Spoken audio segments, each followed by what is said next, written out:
I am so excited and honored to have this very special guest on the Venture Love podcast. For our listeners, you'll absolutely want to check Angie Shockness out.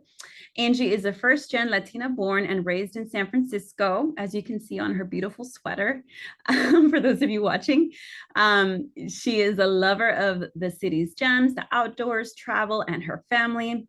And even though she went to college and graduated with a BA in labor law and international relations, helping others through photography became her true calling.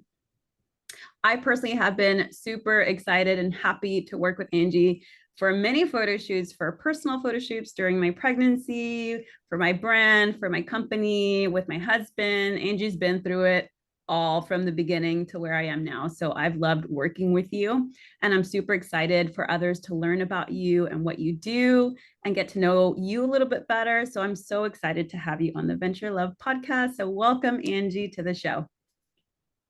Thank you. Thank you so much, Violet. I am honored. I'm excited to be here. I think it's amazing that you started this like new journey with the podcast last year, and just to see how much your business has grown and who you've grown to be, and just seeing you transition into momhood and now balancing what you love, your everyday life. I'm just so grateful to have another friend that I can share that motherhood lifestyle with, because I know it's not easy. Mm-hmm. Finding Yeah. that is important. Yeah, for sure. I mean, there's so much now that I understand being a mom on how difficult it is, but how important it is to still continue. And I really appreciate this about you, is that you said continue doing what you love. And here I am doing what I love, interviewing women like you and sharing with the community. So super excited to have this conversation with you today. So let's see. I figured what better topic than to share your story of success in business while on this journey of mamahood, because you are a mama.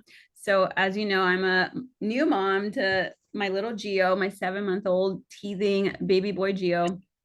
And, he's definitely the boss of the house, as most babies are.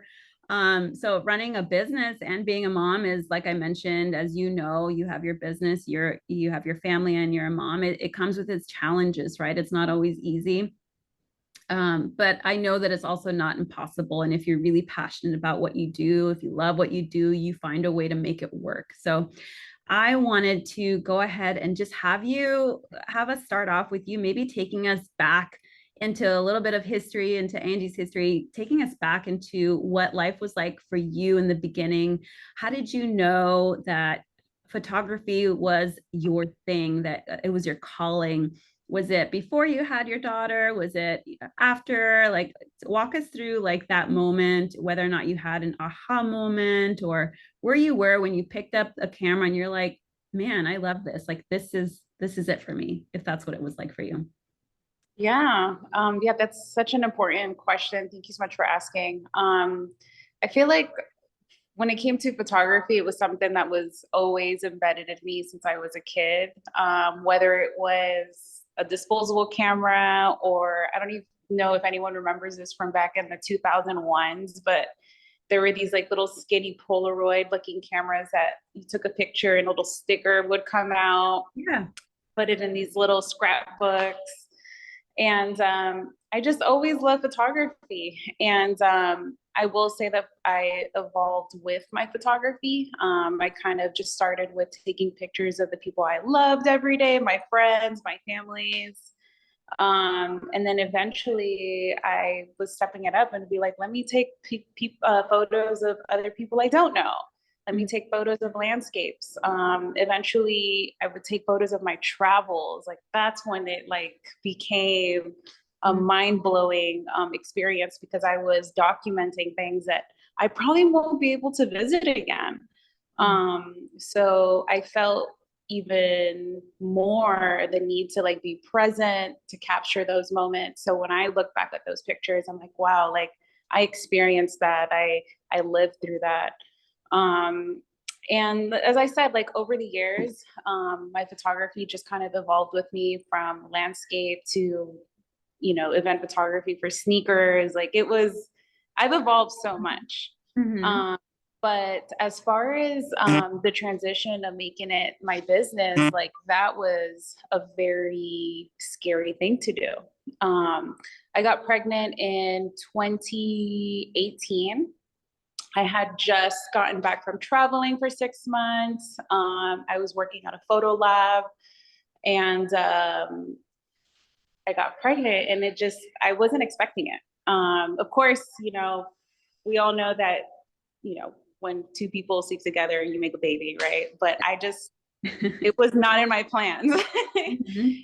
And at the time, like when I found out that I was pregnant, I was scared. I was truly scared. I wasn't jumping up and down like some people, but I just wasn't exactly sure how to process being pregnant at the time.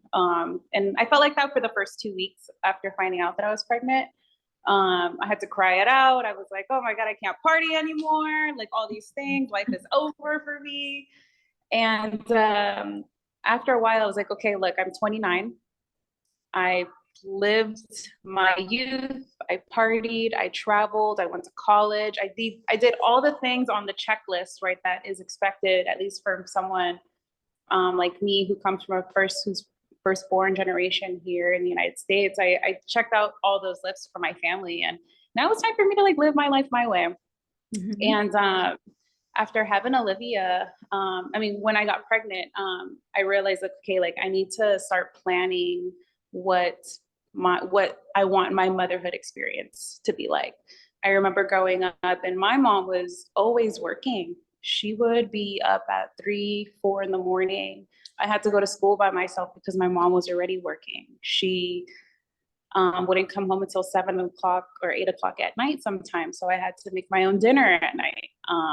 I had to live a lot of my days by myself, and it was very interesting. And it was because she was always working or picking up and dropping off my sister at daycare. So that just took a lot of time from me and her, spending time with each other.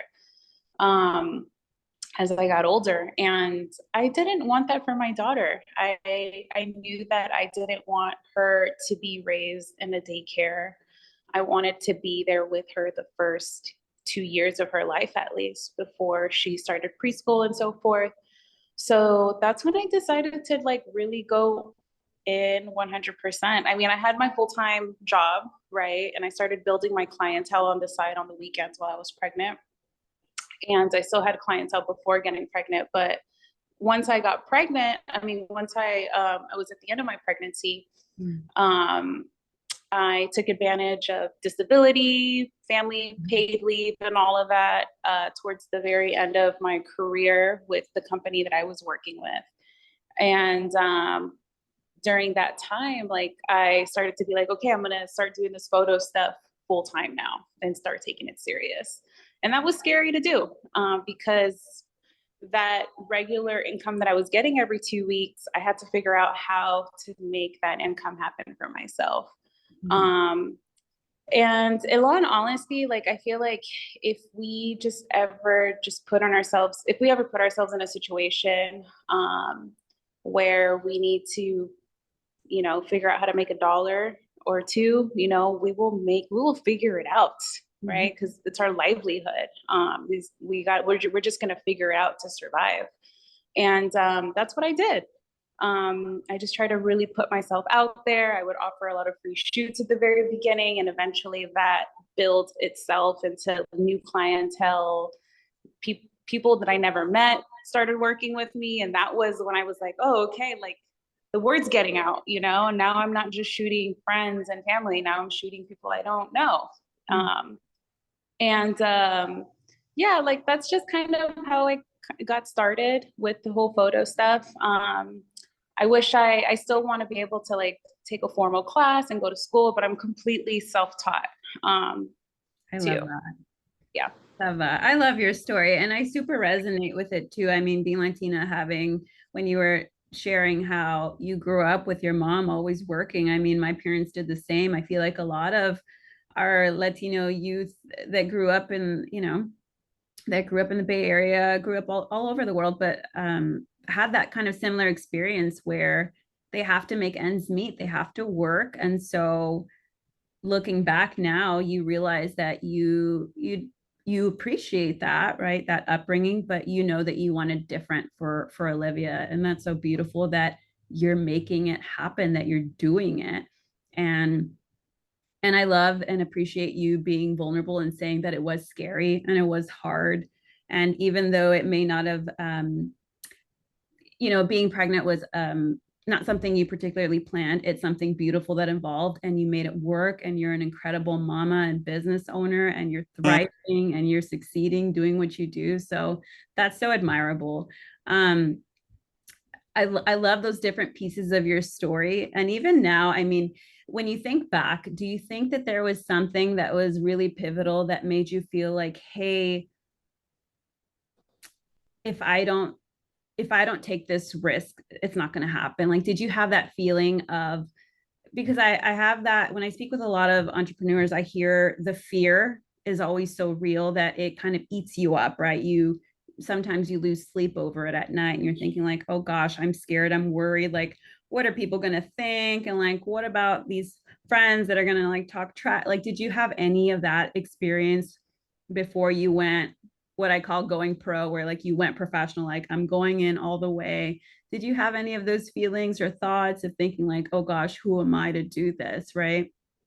Did that come up? Absolutely. I think it's a normal feeling. I think everyone, if you're not experiencing that feeling, like there might be something wrong. Like I feel like Yes. everyone should be a little scared, right? I Mhm. definitely went through that. I think what made me take myself serious though was when I you pull out your business license, you start getting business insurance, you start filing taxes as a business. It's when those like moments happen, that's when I was like, I'm legit. Mhm. Like this is a legit thing. Like I'm not just doing this as a hobby on the side. Mhm. Like this is my livelihood. Mhm. And I had to take myself serious. And then when other people would see that I was taking these very structural, business structure things, very, serious, then other people would take me serious too.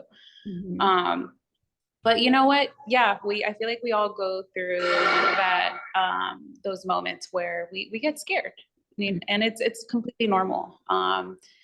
And I think it's really, really important to also surround yourself with people who are going to say, hey, you can do this.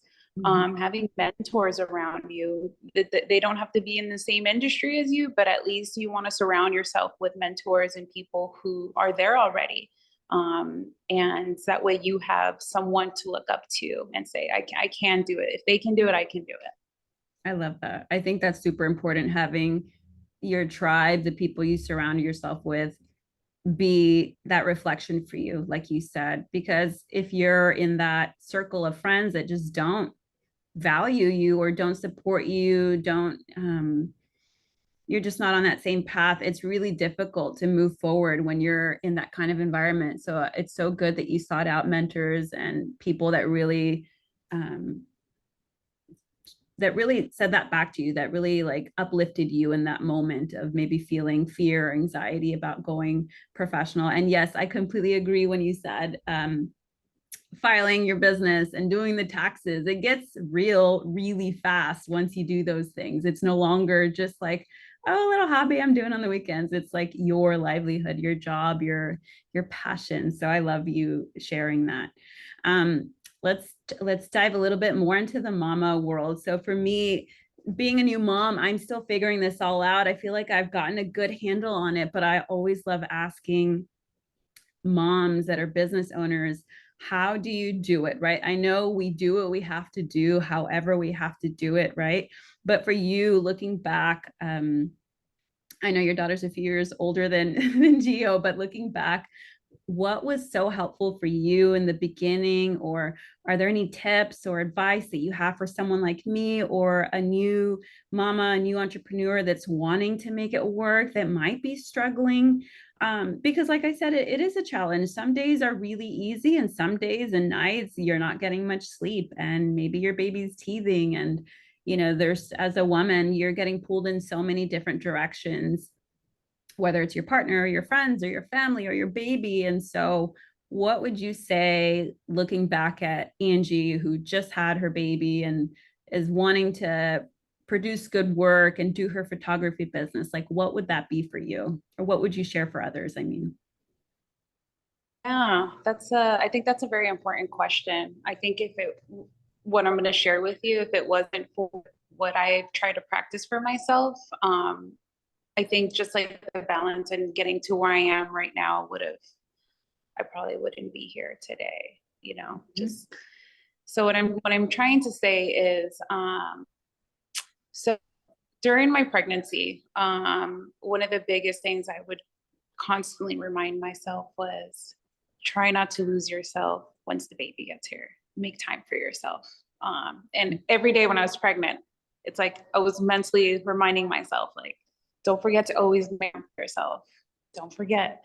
When the baby got here, of course, like, I was breastfeeding. And so biologically, my body's like, I need to be next to my baby 24/7, every hour, mm-hmm. because the baby needs to feed every hour and a half. So, and your body tells you, your breasts are getting engorged because there's no baby around. So it's natural, this very natural instinct that your body just has. Mm-hmm. But you also have to set those boundaries for yourself. And you have to go back and say, wait, like I still need to make time for myself. Whether that is a dinner out with a friend or going to the gym, or sometimes for me, just going to the nail salon, or getting my hair done. Those little things, like making time for those little things for myself, were so, so important. Just to always remember who I was. And also making time to do the creative things, because my photography is what fuels me. Sometimes I'll find myself like, oh my God, this is an amazing day. Like, I really enjoy the experience, just through my photography work and the people that I'm connecting. It's like therapy to me. I'm super lucky that the work that I do is my therapy. Mm-hmm. So really just, I think the most important things is definitely like checking in with yourself, making time for yourself. It's okay to, if your work is your therapy, that's a great thing too. I think the final thing though, and this has to go more towards my husband and my tribe. Mm-hmm. And when I mean my tribe, I mean my in-laws and my mom and my sister. Um, anytime that I needed support or help with my daughter, someone that could stay with her, I was very, very, very fortunate enough to have them around to step in and take care of her while I stepped away for 2 hours to go on a gig Mm-hmm. or have some spa time to myself or be with my girls. But at the end of the day, like I utilize my tribe all the time. And I'm super indebted to my husband. If it really wasn't for him, I wouldn't be here today doing this work, where he stepped away from his career for a little bit so that he could be with Ollie the second year. Because at that time, my business was booming. And I was like, I need to figure out how to balance all this. And he's like, I'll take a step back. I'm going to let you grow and focus on your career so that you could build a really solid foundation and really, have strong pillars in the business. And that's what I needed. So yeah, I think at the end of the day, it's just checking in with yourself, making time for yourself and the things that you love to do. And last but not least, is utilizing your community and tribe to help with the things you need. And don't be afraid to ask, because people will love to be part of that journey, and spend time with your little one. Why not? I love that. Those are such good answers. I feel like it's something that I have to remind myself as well, is it's not all on me, because sometimes it does feel heavy and hard, especially if you're a first time mom and you're trying to do it all. And I've learned that you can have it all, but you just can't do it all, right? Like it's important to seek support. It's important to ask for your help, if you're lucky and blessed enough to have people around you, ask for help. So that was such a good gold nugget that you shared. Is I know a lot of women don't do enough of that. They don't ask for support. They, they have family and friends, and they're afraid, or they would rather add stack on the stress and the anxiety, and like it's not worth it. It's just not worth it if It's not healthy. it's not Yeah. healthy. Exactly. It just breaks you down more and more, because I personally have tried doing that, and I've realized the hard way that there's no way I can be fully me, fully Violet, by depleting myself and trying to do it all, when I have people that are wanting and willing and able to support and love me and help me. And I think that's such a key takeaway from this conversation, is utilizing your community, like you said. So another question I Absolutely. wanted to ask, for just a question that popped up right now, for someone who's wanting to do what you do, what would you recommend is like a really great first step for them to take, that maybe they've picked up a camera, maybe they're curious, they want to start, they want to do what you do, they see you doing like all these beautiful like photo shoots and meeting all these great people. What would you say to a version of you years ago? What would be that first step for them to take on this entrepreneurship road to success in the world of photography? Um, I think I think the biggest thing is figure out what you like to shoot.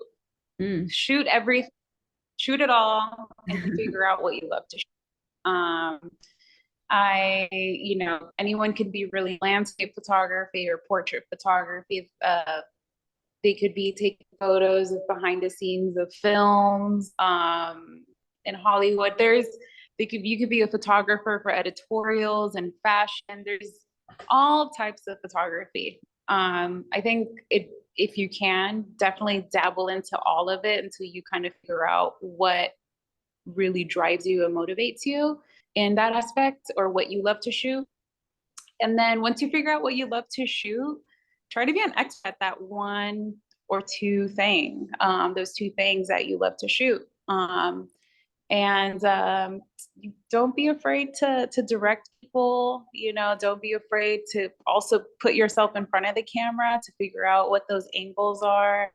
And if you can, also shoot film photography, because in a manual camera, not a point and shoot camera, not on auto, shoot on manual, just so that you really understand camera settings and how to manipulate light intentionally. I love that. I love that. Thank you so, so much, Angie, for spending this time with us and sharing more about you and what you do. One of the final questions I'm starting to ask my podcast guests are, the question is, what does it mean to venture a life that you love? So what does that mean to you? Um, yeah, venture a life you love.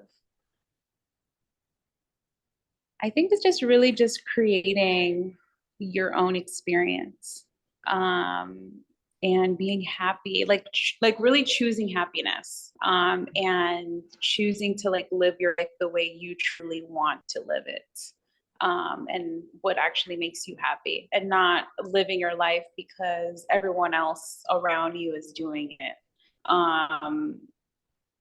or try not to compare yourself to other people. Really just focus on your own goals, the things that you want to do in your life, and figure out how you want to get there.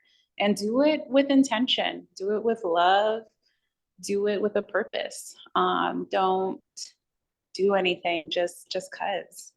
I think that's what venture a life you love is, what it's about. So good. So good. Thank you so, so much, Angie. And for anybody that wants to book a shoot with you, that wants to meet you, that wants to talk to you, that wants to, I don't know, share ideas on how they want to make their brand photos or pregnancy photos or lifestyle photos come to life, how can people find you? How can they reach out and connect with you? Yeah, thank you, Violet. I would say for sure, give me a follow on Instagram, Angela Jasmine with the Z dot studio. And just check out my work there, get some inspiration on the things that we can do. And you can also visit me at my website at angelajasminestudio.com. And yeah, like I'm all about creating, and I love working with entrepreneurs. I love working with mothers, soon to be mothers. It's like those are my top two favorites. I think that's the whole reason why I got into photography, was to help people who are entrepreneurs, who are experiencing motherhood. I think that's really what has always made me love photography. I love that. I love that. And you guys have to whoever's listening has to absolutely check out your Instagram. Angie takes the most beautiful. I mean, honestly, I just have so many photo shoots with you, and I have so many ideas for future photo shoots with you because you You really always have amazing. you have such a gift. Like you really just you capture. I just have to like put the plug, like you capture such beautiful shots, but not only do you do that, but you also do it in a way that is so authentic to the person you're capturing, like the essence of the person that you're working with. It just shines through, and you make me feel so comfortable each and every time we do shoot. So it never feels like, something uncomfortable. It's always casual and comfortable. And it just feels like you're with your bestie shooting these amazing, beautiful photos. So just had to say that. So thank you Thank you, so Violet. much, Angie, for spending this time with me. And I'm excited for others to listen to this episode. So thank you so much.